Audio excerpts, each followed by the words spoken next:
on the storm. Riders on the storm. Into this house we're born.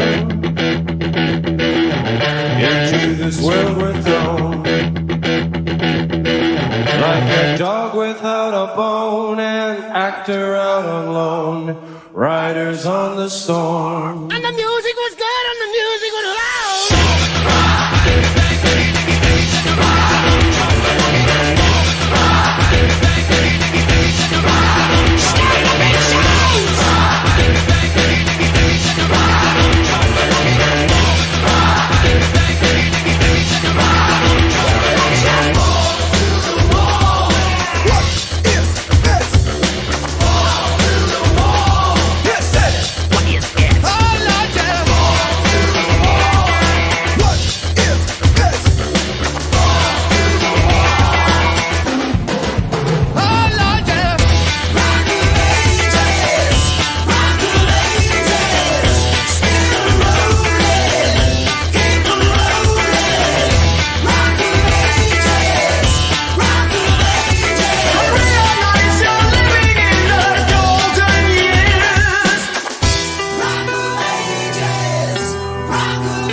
It's Monday, fam. You know what that means. It's time for extra credit. Subscribe and click that bell. It's Irate Prostate. And Monday is one of my favorite days of the week because it's my Friday, technically. If you want to know about that. In his house, as they say, this show is called Extra Credit with BECCA FERHLE. Hello. Greetings. How you today? Good. I had no work today, so I read a book. Nice. A good book or what? It's on the Civil War about the women who were spies and soldiers. Oh, cool. That's kind of, I love that. Yeah, history, the intrigue aspect of it. You know, all the espionage is always a cool thing. Yeah, it's typically not my thing, but I decided to go with it, and I'm enjoying it. Cool, sweet. So yeah, kind of making a change and stuff. Yeah, broaden my horizons. That's right. Down south, that means something a little bit different for males. You know what I'm saying? You know what I'm saying. She can read between the lines, people. How about you? All right, QNTKKA, greetings. Tourist man, what's up? One of my favorite people. Yes, Taiwan is number one. Goat man, greetings, sir. We've been blessed by the goat. I feel good. Moonbase Security, greetings. Salute. And I hope that Uzi and I both have a bunk up there, because we may need to hit after we hit Tennessee, we may have to hit the moon. So anyhow, just saying, it's getting weird, people.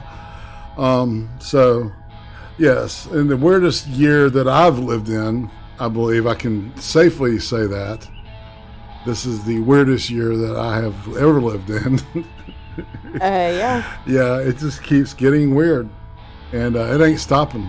I really do think that we slid into a parallel universe that we don't want to be in. I'm speaking for myself, you know. I agree. You know.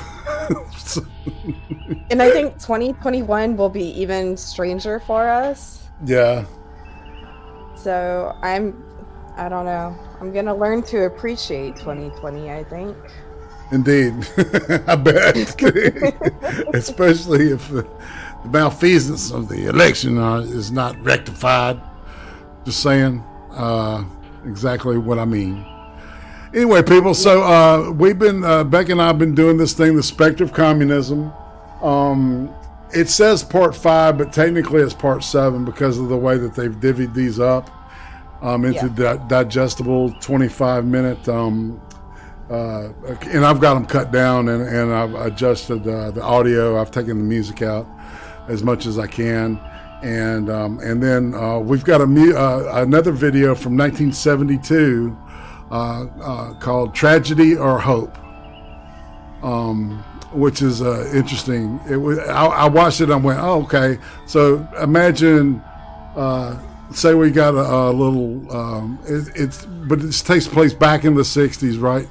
Or in the 70s, right, where all the hippies were doing their thing. But imagine like a soy boy today getting visited by one of his ancestors, like, you know, who fought the revolution and stuff. Yeah. Imagine what kind of a ass kicking that might look like. but it's something like that. It's pretty cool. So, but I don't want to oversell this stuff.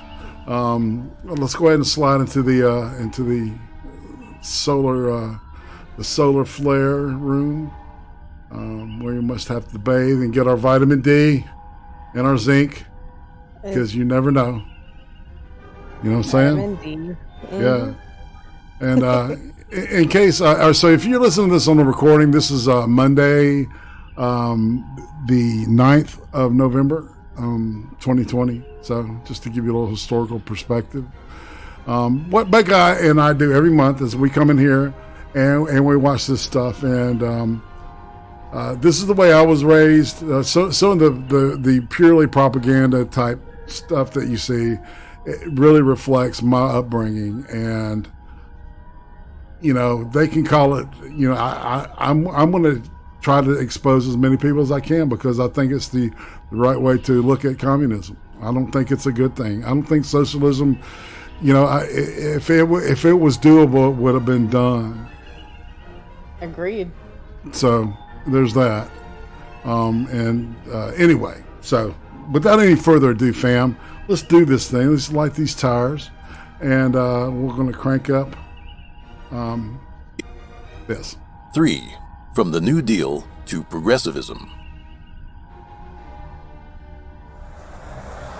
On Thursday, October 24th, 1929, the New York stock market crashed. The crisis spread from the financial sector to the entire economy, sparing none of the major developed nations of the West.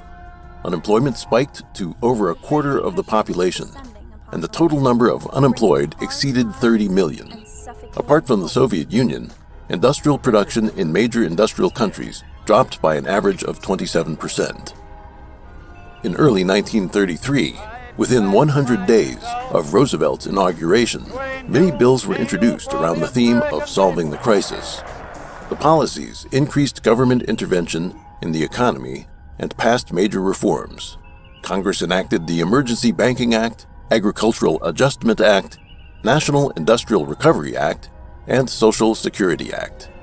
Though Roosevelt's New Deal essentially ended by the outbreak of World War II, many of the institutions and organizations that emerged during the period have continued to shape American society to the present day. Roosevelt issued more executive orders than the total number of such decrees previously issued by all presidents in the 20th century. Nevertheless, the American unemployment rate in the United States did not fall below double digits until the war. The New Deal's real effect was to set the U.S. government on a trajectory of high taxation, big government, and economic interventionism. In his 2017 book, The Big Lie, Exposing the Nazi Roots of the American Left. Conservative thinker Dinesh D'Souza argued that the National Recovery Act, which formed the centerpiece of Roosevelt's New Deal, essentially meant the end of the U.S. free market. I love Dinesh D'Souza. He was ostracized by Obama's administration, and he was forced to undergo therapy from that judge. You know, the one that went after Flynn. It's the same guy. And even after three psychiatrists said he was fine and did not need therapy, the judge still said, you know what? He needs therapy. And made him do mandatory therapy for 12 months. Ain't that some shit? It is some shit. So Dinesh D'Souza is good people, man. Just saying. I think he loves his country. And FDR wasn't perfect. Okay. There was a lot of fear of the country becoming socialist when he was president. But you know, because of the way that the we got our three branches of government. You know, that was the checks and balances worked like they were supposed to, and you know, we're not socialists right now. At least not today. Not today. According to FDR's Folly, a 2003 book by historian Jim Powell, the New Deal prolonged the Great Depression rather than ending it. The Social Security Act and labor laws encouraged further unemployment, while high taxes encumbered healthy business and the like. Economist and Nobel Prize laureate Milton Friedman praised Powell's work, saying, quote, "As Powell demonstrates without a shadow of a doubt, the New Deal hampered recovery from the contraction, prolonged and added to unemployment, and set the stage for ever more intrusive and costly government." And if you don't know who Milton Friedman is, he's the most famous libertarian economist that there has been. He's just got this no bullshit kind of approach to capitalism, and it's very reflective of libertarian values. So, just trying to put that in perspective, y'all. Don't mean to be stop and go, but you know, I want y'all to kind of be informed. President Lyndon Johnson, who took office after the assassination of President Kennedy in 1963, declared a war on poverty in his 1964 State of the Union address and launched the Great Society domestic programs. In a short period of time, Johnson issued a series of executive orders, established new government agencies, reinforced the welfare state, raised taxes, and dramatically expanded the government's authority. It is interesting to note the similarities between President Johnson's administrative measures and a new program of the American Communist Party's new agenda, published in 1966. Gus Hall, General Secretary of the CPUSA, said, quote, "The communist attitude toward the Great Society can be summarized in an old saying that two men sleeping in the same bed can have different dreams.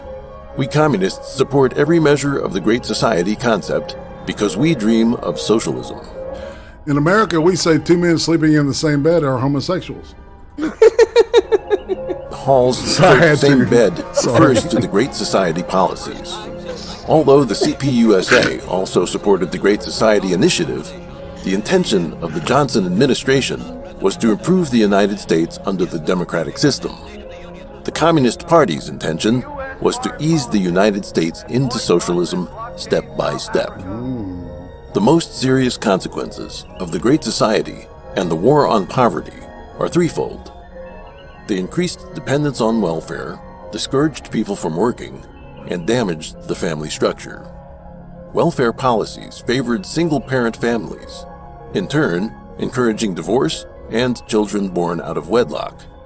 According to statistics, the rate of children born out of wedlock in 1940 was 3.8% among all newborns. By 1965, this figure had increased to 7.7%. In 1990, 25 years after the Great Society reform, the figure was 28% and again rose to 40% in 2012. The disintegration of the family brought with it a series of widespread consequences, such as an increased financial burden for the government, a soaring crime rate, the decline of family education, families that are stuck in poverty for generations, and a mentality of entitlement, which led to a higher rate of voluntary unemployment. A quote attributed to Scottish historian and jurist Lord Alexander Fraser Tytler says, quote, "A democracy cannot exist as a permanent form of government. It can only exist until the voters discover that they can vote themselves largesse from the public treasury. From that time on, the majority always votes for the candidate promising the most benefits from the public treasury, with the results that a democracy always collapses over loose fiscal policy, always followed by a dictatorship." As the Chinese saying goes, quote, "From thrift to extravagance is easy, but the opposite is difficult." After people develop a dependence on welfare, it becomes impossible for the government to reduce the scale and types of benefits. The Western welfare state has become a political quagmire for which politicians and officials have no solution. In the 1970s, the extreme left gave up the revolutionary terms that kept the American people on guard and replaced them with the more neutral-sounding liberalism and progressivism. Readers who lived in communist countries are no stranger to the latter, as progress has been used by the Communist Party as a quasi-synonym for communism. For example, the term progressive movement referred to the communist movement, and progressive intellectuals referred to pro-communist individuals or underground members of the Communist Party. Liberalism, meanwhile, is not substantially different from progressivism, as it carries the same connotation of high taxes, expansive welfare, big government, rejection of religion, morality, and tradition, the use of social justice as a political weapon, political correctness, and the militant promotion of feminism, homosexuality, sexual perversity, and the like.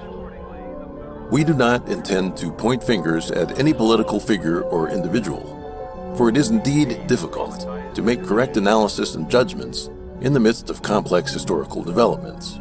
It is clear that the specter of communism has been at work in both the East and West since the beginning of the 20th century.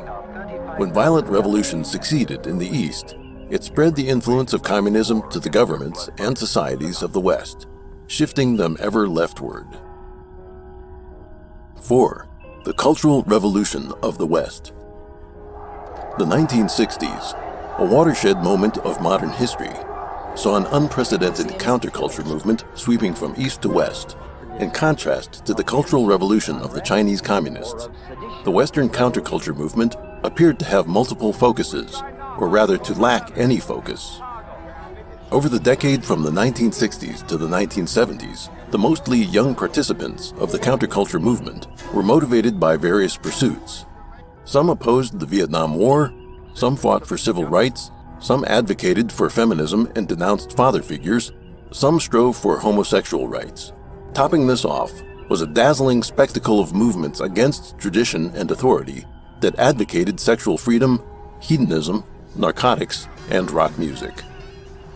The goal of this Western cultural revolution is to destroy the upright Christian civilization and its traditional culture. While apparently disordered and chaotic, this international cultural shift stems from communism. Youthful participants of the counterculture movement revered three idols as the three M's: Marx, Marcuse, and Mao Zedong. Herbert Marcuse was a key member of the Frankfurt School, a group of Marxist intellectuals associated with the Institute for Social Research at the Frankfurt University. First established in 1923, its founders used the concept of critical theory to attack Western civilization and apply Marxism to the cultural sphere. One of the school's founders was Hungarian Marxist György Lukács. In 1919, he famously asked, "Who will save us from Western civilization?"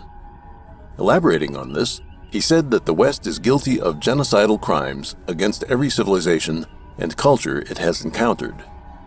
American and Western civilization, according to Lukács, are the world's greatest repositories of racism, sexism, nativism, xenophobia, anti-Semitism, fascism, and narcissism. We've never heard that before. No, those are all new words for me.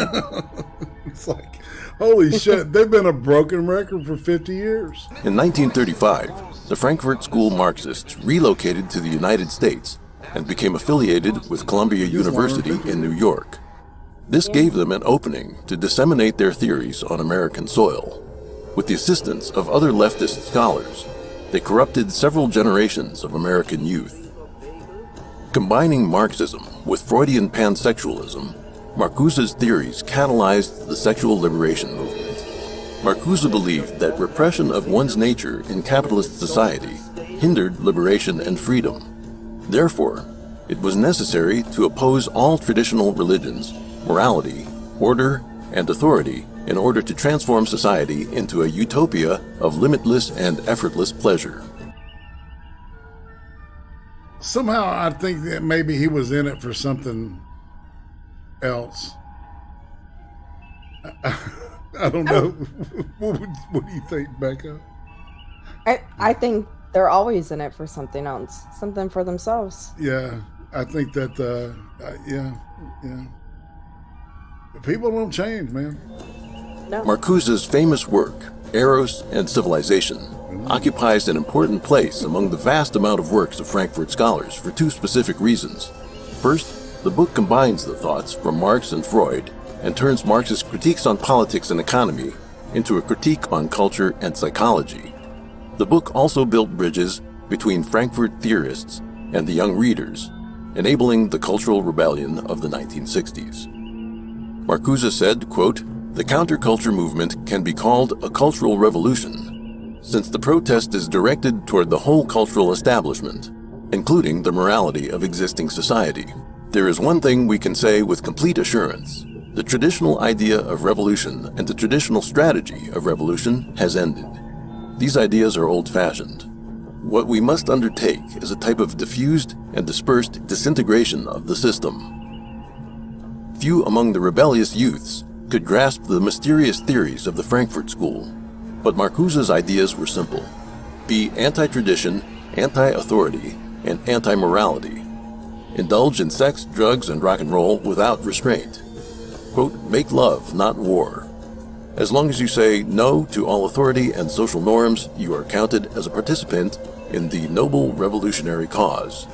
It was so simple and easy to become a revolutionary. Little wonder it attracted so many young people at that time. Yeah, I've got a video of a bunch of this Russian TV show where it's like all these Russian people singing "Imagine" by John Lennon. Really? Yeah, and see, and you know, when I was growing up in this part, I didn't see as much of the you know, blatant, you know, cultural Marxism that was going on at that point in time. You know, I think that it wasn't pointed out to me as being what it was. And maybe I think that we were so immersed in it we weren't aware. I don't know. It must be emphasized that although many of the rebellious youths acted of their own accord, many of the most radical student leaders at the forefront of the movement had been trained and manipulated by foreign communists. For instance, the leaders of the Students for a Democratic Society, SDS, were trained in Cuba. The student protests were directly organized and instigated by communist groups. The extreme left Weathermen faction split off from the Students for a Democratic Society and announced in a 1969 statement, quote, "The contradiction between the revolutionary peoples of Asia, Africa, and Latin America and the imperialists headed by the United States is the principal contradiction in the contemporary world." And one of the founding members, Bill Ayers, was my main mentor to Barack Obama. So you see the parallel between the dude. They bombed, they killed people. You know, and he was part of that plot, and I don't know how the hell he got out. The development of this contradiction is promoting the struggle of the people of the world against U.S. imperialism and its lackeys. These words were written by Lin Biao, then the second most powerful leader of communist China, and came from his series of articles called, quote, "Long Live the Victory of People's War." Just as the Cultural Revolution wrought irreversible damage upon Chinese traditional culture, the counterculture movement caused a titanic upheaval in Western society. First, it normalized many subcultures that belonged to the lower fringes of society or were deviant variations of mainstream culture. Sexual liberation, drugs, and rock and roll rapidly eroded the moral values of the youth and turned them into a dormant, corrosive force that was against God, against tradition, That devil jungle music. and against society. Second, the counterculture movement set a precedent for chaotic activism and fostered a wide range of antisocial and anti-American ways of thinking, setting the stage for the street revolution that would follow. Third, after the youth of the 1960s ended their activist lifestyle, they entered universities and research institutes, completed their master's degrees and doctorates, and entered the mainstream of American society.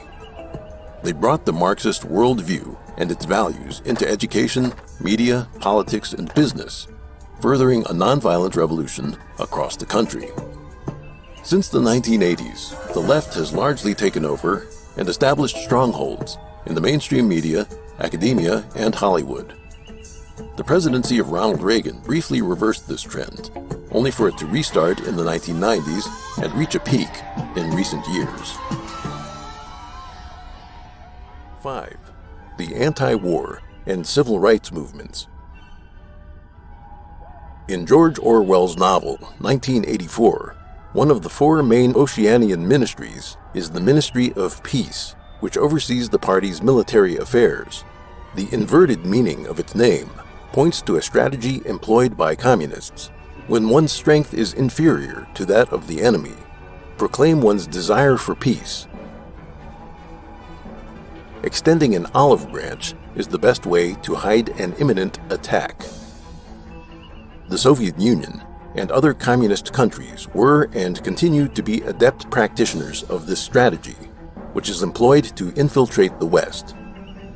Right after World War II ended, with the United States still the only country to produce and successfully employ the atomic bomb, the World Peace Council was formed. Its first chairperson was French physicist Frédéric Joliot-Curie, a member of the French Communist Party. Having suffered huge losses in the war, the Soviet Union aggressively promoted world peace as a stratagem to stave off pressure from the West. The World Peace Council was directly influenced by the Soviet Committee for the Defense of Peace, an organization affiliated with the Soviet Communist Party. The Council ran a worldwide campaign proclaiming that the Soviet Union was a peace-loving nation and condemning the United States as a hegemonic warmonger. The, quote, struggle for peace, a catchphrase promoted by high-ranking Soviet official and ideological leader Mikhail Suslov, became a fixture of Soviet rhetoric. Quote, the present anti-war movement testifies to the will and readiness of the broadest masses of the people to safeguard peace and to prevent the aggressors from plunging mankind into the abyss of another slaughter. Suslov wrote in a 1950 propaganda tract, quote, the task is now to turn this will of the masses into active, concrete actions aimed at foiling the plans and measures of the Anglo-American instigators of war. World peace became one of the communist front lines in the public opinion war against the free world.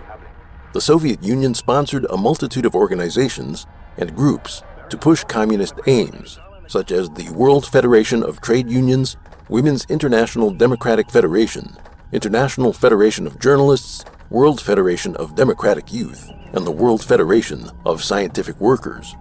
Vladimir Journalists? Perish the thought. Perish Yeah, the thought. What?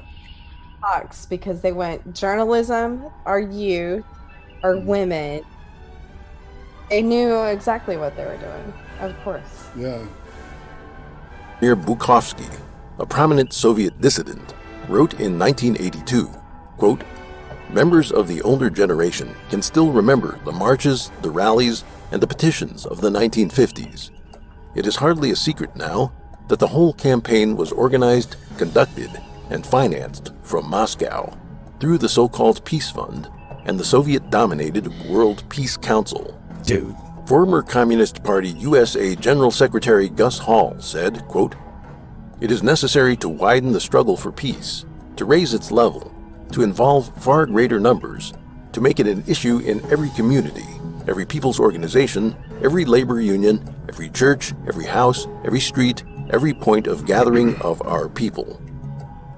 The Soviets pushed the, quote, struggle for peace movement in 3 waves during the course of the Cold War, with the first being in the 1950s. The second wave was the anti-war movement of the 1960s and 1970s.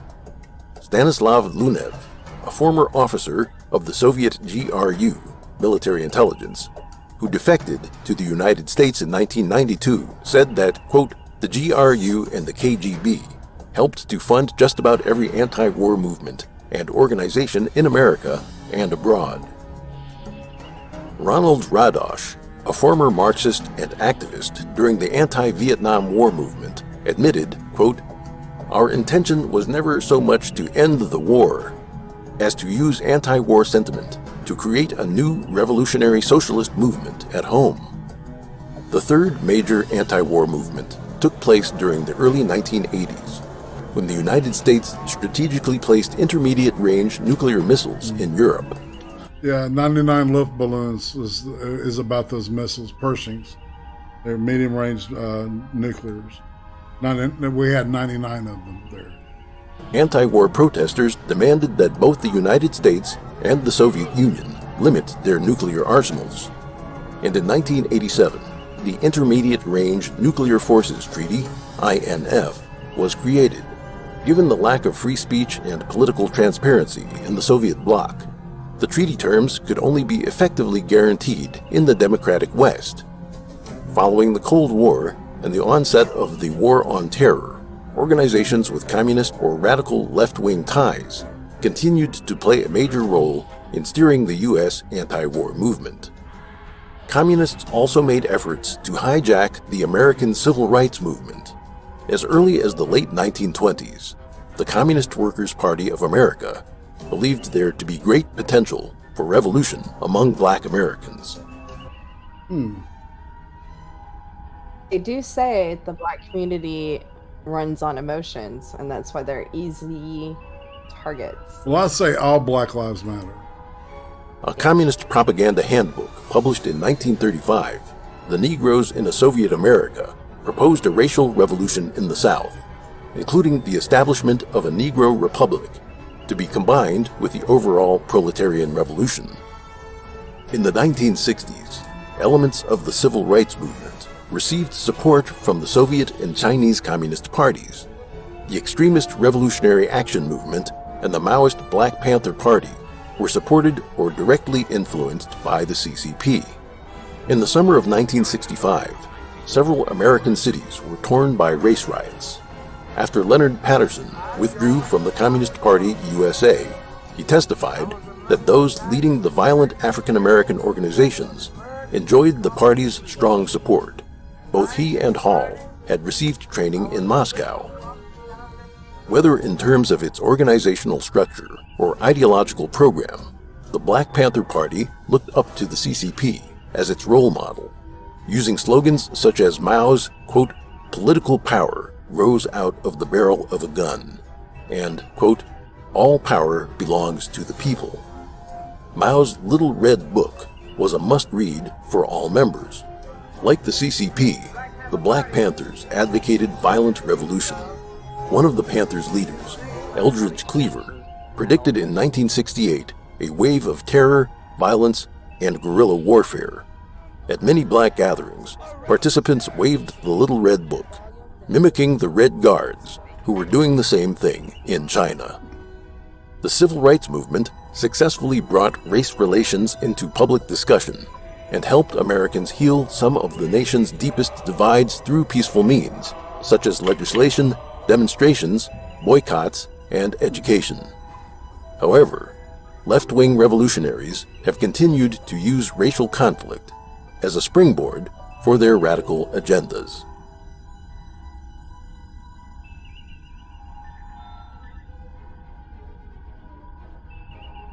All right, and that's that for, I guess, for today's CCP Spectre of Communism. It just kind of ends cold like that. So, and we'll pick up, and we'll finish this not next week, but the week after, and then we got something really cool we want to show you now. All right, after that, and now is the piece of nostalgia. I hope you enjoy this.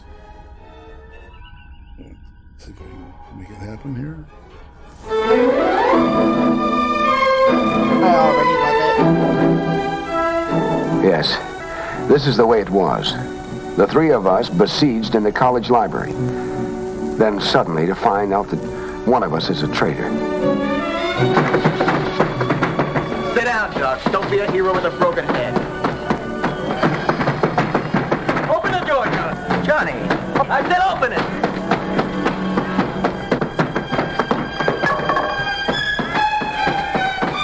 Sorry, Johnny, but I couldn't see you becoming a part of that wrecking crew. All of us come to crossroads in life, choosing which road to take from that day. Long after, we wonder what life would have been had we taken the other way. All right, this is being all right, so there's really just two people, all right? So the guy with the musket is also the guy that's on the ground, and he plays another guy, right? And then the professor is played by this guy that I actually met this dude in San Dimas, California at church. I was 11 years old and I shook his hand. So, and Becca and Uzi were both busting my balls because I was like, kind of starstruck by the guy. He was big on soap operas back in the day. So, Maybe when you're 11. yeah, his name's Ed Nelson. Yeah. I was 11. But in other words, I should be over it right by now. I mean, brag about it. It was cool. It was cool. All right, we're gonna roll with this story now. And so he was fixing to open the door to the crazy kids that are taking over the college campus and join them in their debauchery or whatever they want to do, their activity, because they're activists. Let me introduce the three of us. This is John Smith, honor student, football star, Vietnam veteran. Yet somewhere along the way, he chose the road to anarchy and self-destruction. This is one of his ancestors, Jonathan Smith, who gave his life for his country back in 1776. I am Sam Harden, History Department, this university. It isn't often we get a second chance in life, a chance to go back and take the other way. Let's see if we can work out an allegorical second chance for John Smith, and incidentally see what we can come up with for ourselves. Will it be tragedy or hope?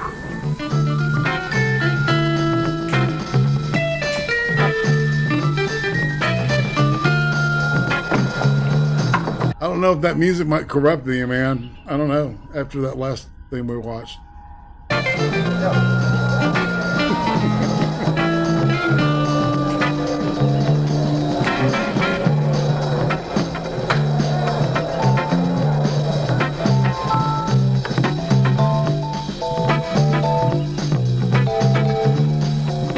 To go back a ways, back to when John Smith came in here tonight, we had reason to think he was here to protect the valuable medical books from the rioters. Imagine the shock when we find he's really here to let the rioters in. Now, why should a normally decent, normally intelligent young person like John Smith choose the road to communism over America and freedom? For one thing, our youth of today are the object of the most extensive, intensive, diabolical campaign ever conceived. Organized and directed by our and their worst enemies. On many of our nation's platforms, radical speakers make a well-paid living going around, many of them subsidized by the communists, telling our young people what's wrong with America. On such a platform, we have seen many What was that, Becca? I said medic. I didn't realize that the medics existed in those groups like they do. Yeah. now. Well, see, and it's just, so it's obvious that we're obviously in a Cold War with China. I mean, because they are, all right, so it's them footing the bill this time, but it's almost like the same exact shit's happening. It's crazy. It's, It you know, is. it really is a pendulum swing, I think. In 2000, I was hopeful. In 2001, I was hopeful about racial relations in this country, and then and now it's just like I don't recognize this country sometimes. Proclaimed communists and revolutionaries, radical spokesmen for various groups and professions, and sometimes even Yes. prominent political figures, all joining in a movement with which the subversive communists plan to destroy America.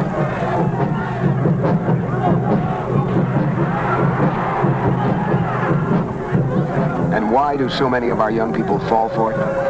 Some of it, of course, is mass hysteria, not stopping to think things through. Not stopping to analyze the character or the motives of who's talking. A typical line from such rabble-rousers is, if America don't come round, America should be burnt down. why do they swallow a line like this? Well, they think they want to be different. They want to do their own You thing, can't blow a shotgun with lead their shit. own life, which too often means wreck their own life. It is true there are things wrong in this country. There are social and economic inequities. They're being leveled off more and more all the time. But not by scenes like these. And not by our friend John here, so far. In fact, he's a prime example of what's wrong today. To begin with, he's a victim of irresponsible parentage. He has missed the stabilizing influence of a good home and religious upbringing. He has been listening to the wrong people. He has gone in for drugs, loose morals, and wanton destruction. He blames it on what's wrong with America. Well, maybe it's time some of us should start reminding him what's right with America. What's going on here? Excuse me, Johnny. I was just, I just can't get over it. When I think of the telecandles we had, and now this electricity. Electricity? Well, that's what I say, this electricity. And all the other things you got. I'm glad I come back to see them. Well, like I told you, we've been hearing things in the spirit world on how this country's going to perdition in a handbasket. Well, now that I see what our country's become, in spite of her shortcomings, well, I might be old-fashioned to say this, Professor, but, doggone it, Johnny, I'm going back to being proud of America. And just ignore the things that are wrong, right? I didn't say that. You're not listening to me. No, but that's part of the attitude, Jonathan. It's part of being the radical. I mean, even in your day, you must have heard, there's none so blind as he who will not see, and none so deaf as he who will not hear. Oh, yeah, I suppose so. Well, our friend John here, your descendant, in that one sentence he has illustrated the two basic tenets of being the true radical. He takes what you say, and then deliberately twists it around. And then he accuses you of doing the very thing he's doing himself. He is? Don't listen to him. He's only trying to confuse you. He is. Well, just answer me this. Now, he didn't say this, but let's suppose he had. You imply that it's wrong to ignore all the things that are wrong in this country. Well, of course it's wrong. All right, then why isn't it just as wrong to ignore what's right in America? Because there's more wrong than right. No, come on now, John. Look, you've got a notebook there. Just make note of some of the things that are right, huh? All right, now how do you judge a country? Where should we begin? Maybe we ought to start with the number of people that want to move here compared to the number of people that want to get away, huh? Remember, there are no walls or barbed wire to keep people here who don't want to stay.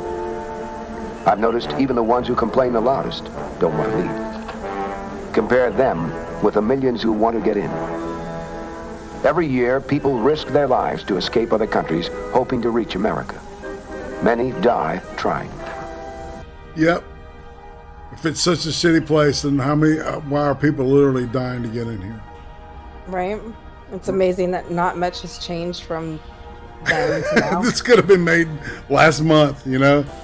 Yep. And why do they think it's worth risking their life to get here?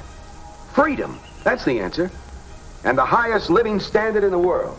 Not for everybody. Not in the slums and the ghettos. On the contrary, it's one of the harsh realities of life that every country has its different levels of subsistence. But bracket for bracket, even the poorest here live much better than their counterparts anywhere else in the world.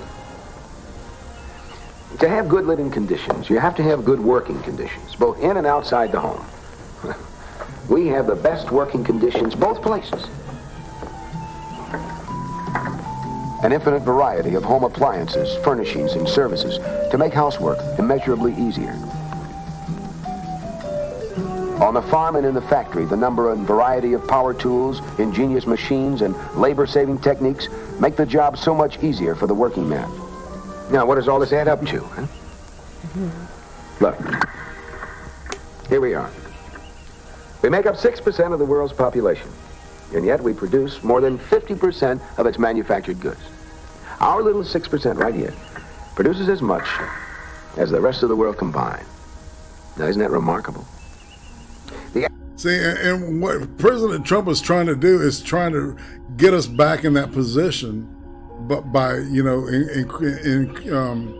encouraging development here instead of China. Right. I mean, I don't even know what our production is now per annum compared to back then. I have no clue. All I know is I'm glad that he hit the trade deals pretty hard. Exactly. I just wanted to add that. Sorry. Average American citizen's living standard, measured in wealth and purchasing power, is twice that of the average citizen of other countries. 3 times better than most countries, and 4 times better than Russia. Now, doesn't that begin to tell you something? Sure, if you want to measure greatness by purely selfish materialism, sure. All right, then how do you want to measure it? Well, there are other values, you know. Now, wait a minute, just a minute. What's wrong with this type of materialism?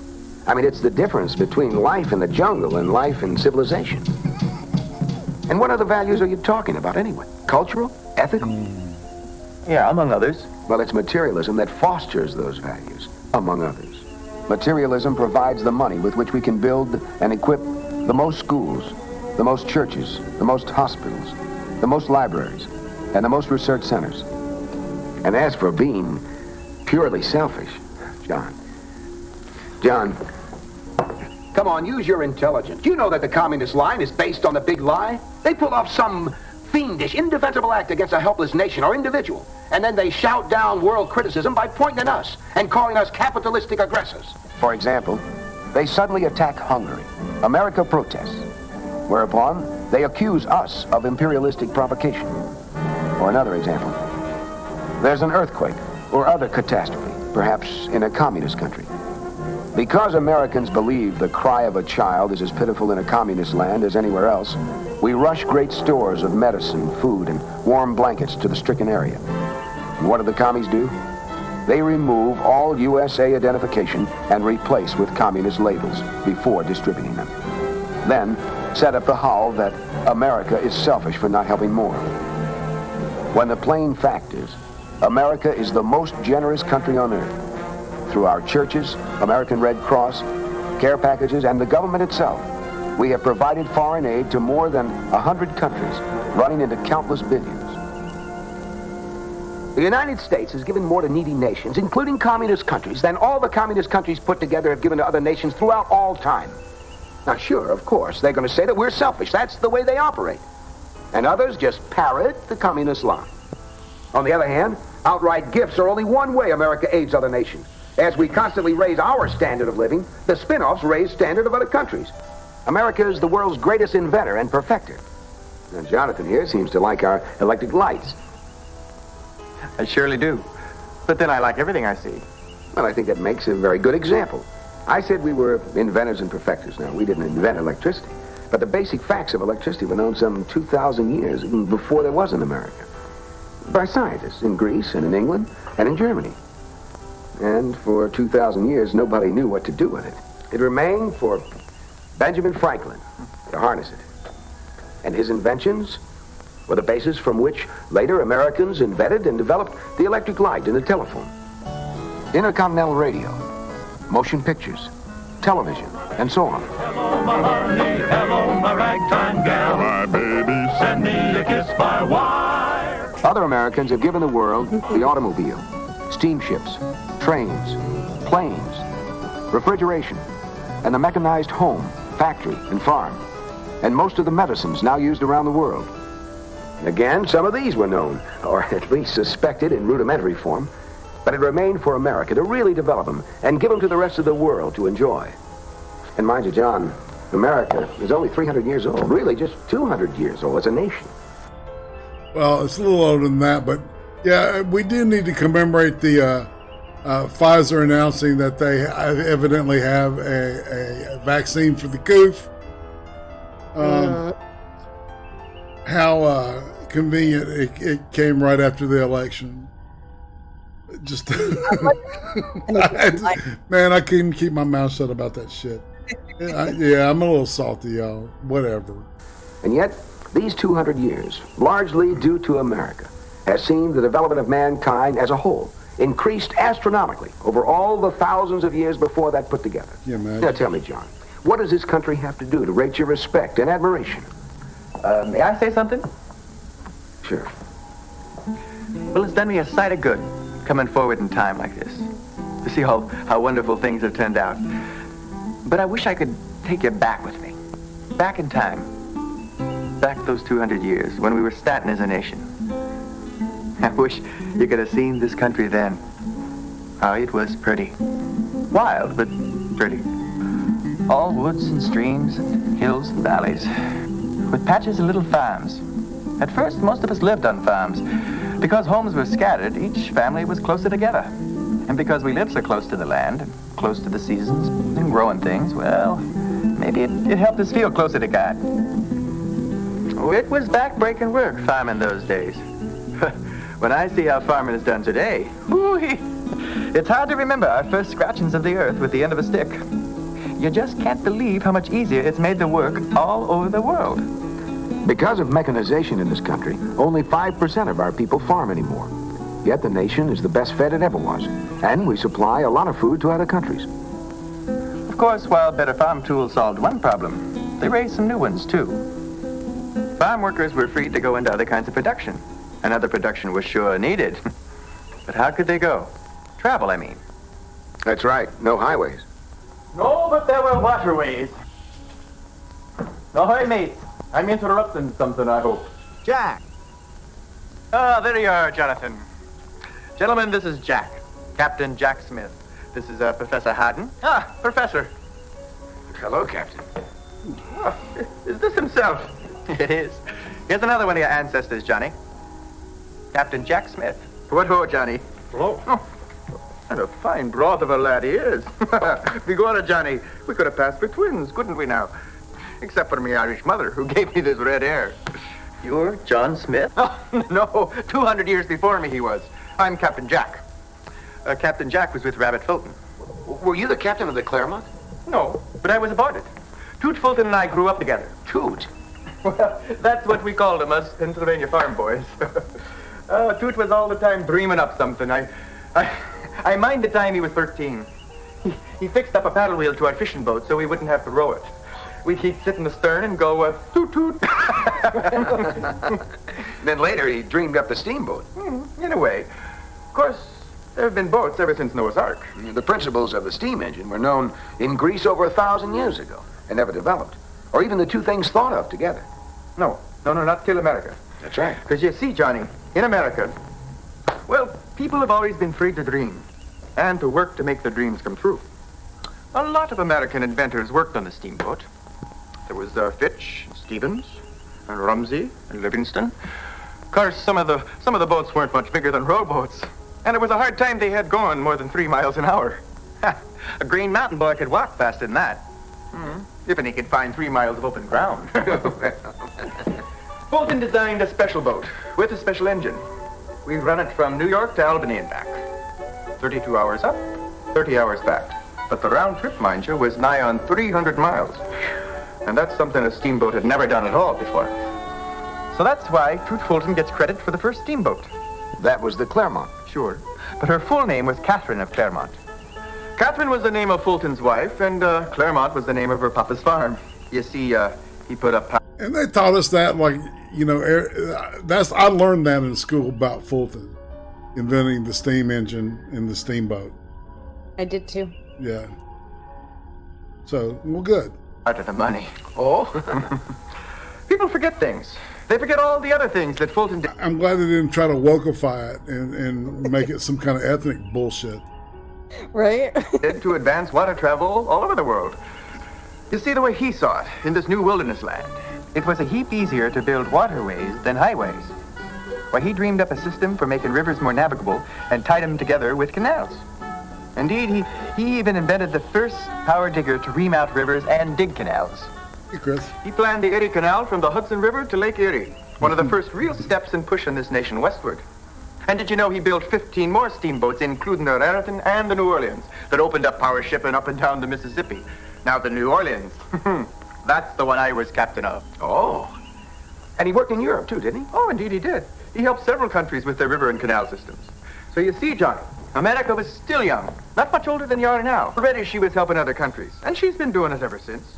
And I don't need to tell you what better getting around means for any nation.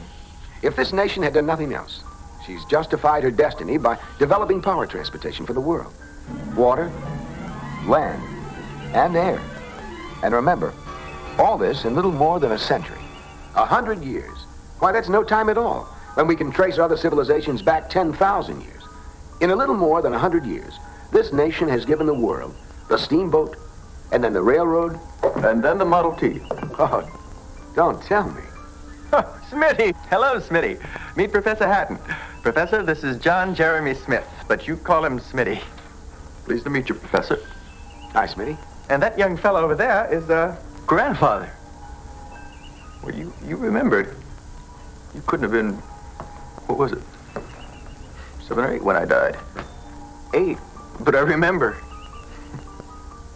Good boy, Johnny. Now, what's this all about, Jonathan? Well, we were just reminding him of what it was that made this country great. Who, Johnny? Well, I know him. He's my own flesh and blood. Well, he's ours, too. Just a few generations removed. Well, then why don't you save your breath for them young scalawags out there on the campus? Have you seen what's been milling around out there? Oh, we've seen him. That's why we need Johnny's help. And people like him. Well, why didn't you say so? Now, where are we at?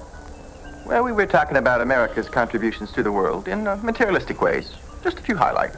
Talking about invention and transportation, and that's when you chimed in with your friend Henry and the Model T. Well, we never called him Henry. Yes, I work for Mr. Ford. Close as anyone for a spell, I guess. He's a fine man. I always thought Henry Ford was about as American as you could get. He was raised on a farm. He knew what it was like to work for a living. He grew up in a home with religious principles. Yes, and when he married Clara, they raised their children the same way. And so do their children. True. And while Mr. Ford didn't make the first automobile, he probably did most to start the automobile industry. He did in my book.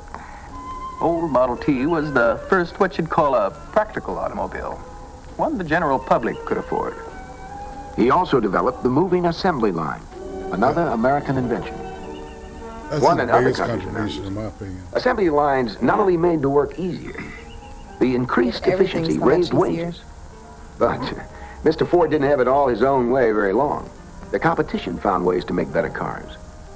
How did Mr. Ford react to that? Well, he just put his mind to it and built a still better one. And that's the way it's gone on, back and forth ever since. That's the way American free enterprise works, isn't it? Exactly. It's the greatest economic system known to man.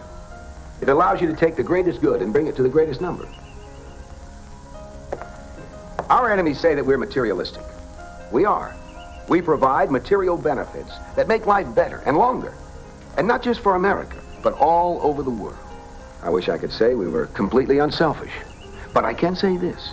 We are the least selfish nation on earth. Now, is that wrong? Our enemies say that we're capitalistic. We are. But you need capital to build schools and hospital and industrial plants, to lighten labor. The last time I was in Detroit, I was in the Ford plant. It could have been General Motors or Chrysler, but it was Ford. I saw a huge press stamping out fenders, and I asked the foreman, how's it operated? He told me, The man pushes the button, and the conveyor carries them away. Well, how much does a machine like that cost? $500,000. Just one machine? Just one. Of course, not many machines cost that much money apiece. But in all American industries, nationwide, the average cost of power tools and equipment and inventories was more than $35,000 per worker.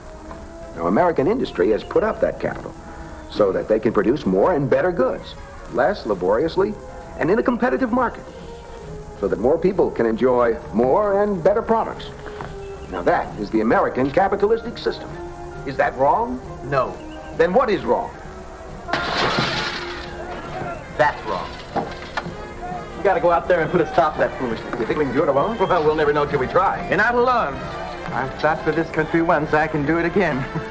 I may be a spirit, but this old musket's solid enough. Those is captain's powder, Picora. Oh, sorry. So you know the solution to Marxist is ass kicking. That's right. The only solution. Exactly. Kick their asses. The best I could find. It's a little crooked, but I'll straighten it out on somebody. How about that, Doctor?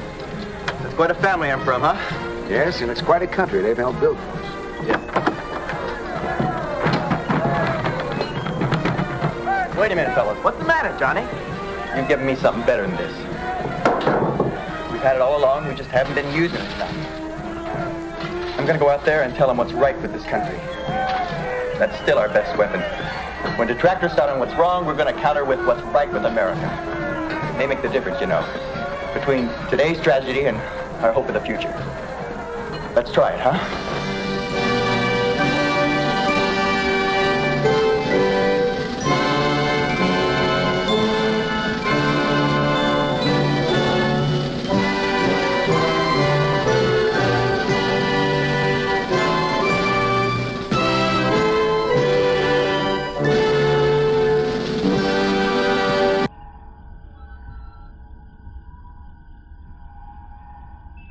And we'll hop back in the foyer here. All right, so yeah, I love the message of this. This is the kind of stuff that would set us, in the auditorium just to kill time, I guess. But it was all about being an American, man. Yeah, And we used to watch those old PSAs from the 60s, like the young men going through gym class and staying fit and strong for the military. That's right. For those, blow off days where the teacher didn't want to do much. I always enjoyed it. Mm-hmm. Yeah, but I thought that was a good lesson. I wonder what these soy Marxists would react to their ancestors visiting them. I wonder if their ancestors just wouldn't fucking shoot them. What the fuck? Oh, we got to start this bloodline all over again. Yeah. Yeah. What a waste of space. Indeed. Oh, fam. I tell you what. So next week we'll be on the next to the last chapter of the Spectre of Communism, and then I'll try to find a good maybe a black and white thing about the Iron Curtain maybe next week, and we'll learn about that and its significance, obviously to the Allies, our side of the fence back in the day. Like it. Me too. All right, Miss Becca, what do you got coming up? We got a show split. Hopefully I can do the stream tomorrow morning. I'm still having internet issues. They said they're gonna send a tech out tomorrow afternoon. Fingers crossed. Xfinity evidently hires heroin addicts as their technicians because Becca's keeps canceling out on her. I don't know, man. I guess he just runs out of dope midday and he just can't do anything. I don't know. I guess so, because he was supposed to come out Sunday. Oh, I need to reschedule for tomorrow. I was like, okay, cool. So he's supposed to come out today, and he's like, I need to reschedule, but he didn't reschedule shit. He just essentially canceled. Yeah. Had to call them again. Hey, don't send me that tech guy anymore. Yeah. Don't do it. Give me someone new. Give me somebody different, man. Yeah. No So doubt. hopefully tomorrow morning I'll be able to stream. If not, I'll probably push it to Wednesday. See how that goes. Just keep an eye on Twitter, Discord, YouTube. That's probably the best way to keep track. That's what I say. And of course, Friday, we'll be doing the cream stream. Yes. Should be some fun. Yeah, I've already got some stuff. I'm finding some. Oh yeah, man. This I've been dropping stuff in the Discord. Any little clip I see, I'm gonna start. There's all kinds of just crazy stuff just popping up every day about the election and some of the fuckery that's been epic, in my opinion. So anywho, and on that note, fam, I think I do need to say, next Sunday I will be doing ice cream with Gamer Valine. I don't know if you, I kind of met her through Scrublight when she was on Lords of the Night one night, and then I hit her up and she said she'd do the show, and then her buddy is Bluntly Blondie, and then she'll be there the next weekend, and then the one and only Gemini. I'm going to try to get Whitey at some point, and then the week after that, Uzi Q will be sitting in the ice cream chair. Nice. So, yeah, it's gonna be fun. We're gonna have fun, I think. It's a good lineup. I got no questions for her. It's gonna be fun. Just saying. All right, fam. On that note, let's say goodbye, Miss Becca, and Good night, guys. we'll see you back here this time, same bat channel, whatever. Later.